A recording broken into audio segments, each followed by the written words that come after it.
bachcho, let's read the question. The question says, which of the given below pyramids represents the variation in the biomass at different trophic levels in a pond ecosystem? Question में हमें 4 ecological pyramids दिए हैं जो क्या describe कर रहे हैं, they are the pyramids of biomass, और ये हमें बता रहे हैं the biomass production at different trophic levels in a pond ecosystem. हमें इन चारों ऑप्शंस में से एक करेक्ट इकोलॉजिकल पिरामिड को चूज करना है। इस क्वेश्चन में हमारा की कॉन्सेप्ट क्या होगा? The key concept for this question is ecological pyramids. तो इकोलॉजिकल पिरामिड्स क्या रिप्रेजेंट करते हैं? इकोलॉजिकल पिरामिड्स हमें बताते हैं the relationship between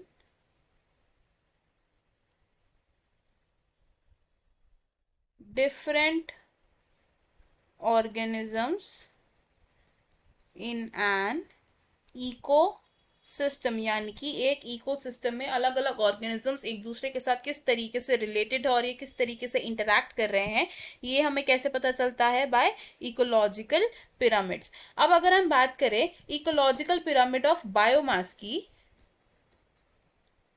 pyramid of biomass, तो बायोमास क्या होता है?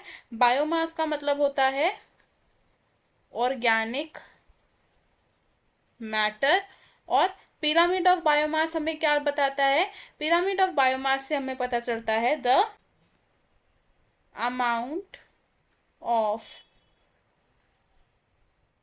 ऑर्गेनिक मैटर या फिर biomass at each trophic level. अब अगर बात करें हम एक पॉन्ड इकोसिस्टम की, पॉन्ड इकोसिस्टम, तो पॉन्ड इकोसिस्टम में हमारा फूड चेन किस तरीके से होगा? सबसे पहले यानी कि प्रोड्यूसर्स कौन है हमारे? Producers are phytoplanktons. प्रोड्यूसर्स के बाद सेकेंड ट्रॉफिक लेवल पर आते हैं हमारे प्राइमरी कंज्यूमर्स। प्राइमरी कंज्यूमर्स होंगे हमारे स्मॉल फिशेस यानी कि हर्बीवोर्स, एंड प्राइमरी कंज्यूमर्स के बाद प्रेजेंट होते हैं सेकेंडरी कंज्यूमर्स। और सेकेंडरी कंज्यूमर्स क्या है? These are the large fishes which are carnivores. तो अगर हम बात करें फाइटोप्लैंक्टन्स की, तो फाइटोप्लैंक्टन्स का जो बायोमास होगा that will be lesser biomass. ऐसा क्यों? क्योंकि phytoplanktons are very tiny creatures जो कम अमाउंट ऑफ बायोमास को प्रोड्यूस करेंगे।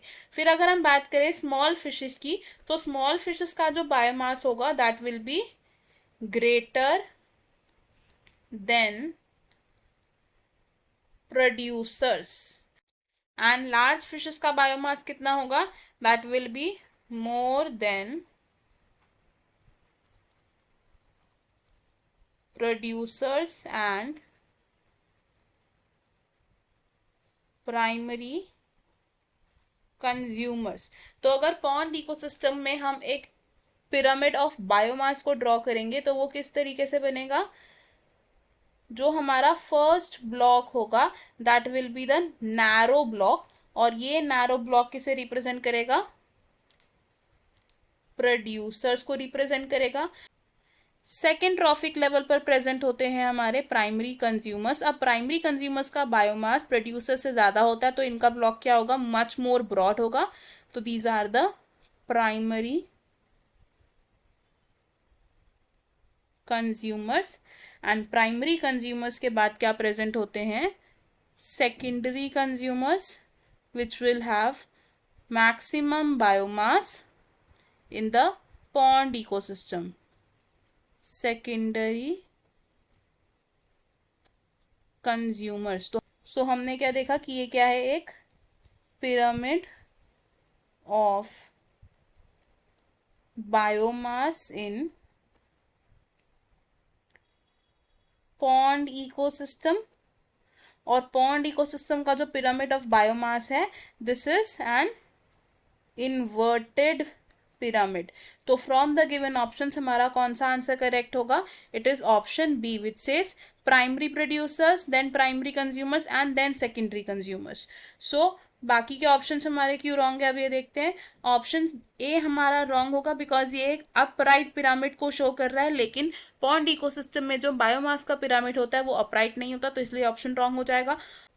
ऑप्शन सी में जो पिरामिड ऑफ बायोमास शो किया गया है ये भी रॉन्ग है बिकॉज प्राइमरी कंज्यूमर्स का बायोमास मैक्सिमम नहीं होता among the three. And option D भी हमारा रॉन्ग होगा बिकॉज प्राइमरी प्रोड्यूसर्स का biomass in the pond ecosystem is minimum. So हमारा करेक्ट और फाइनल आंसर है इस क्वेश्चन में option B. I hope you understood it. All the best, thank you.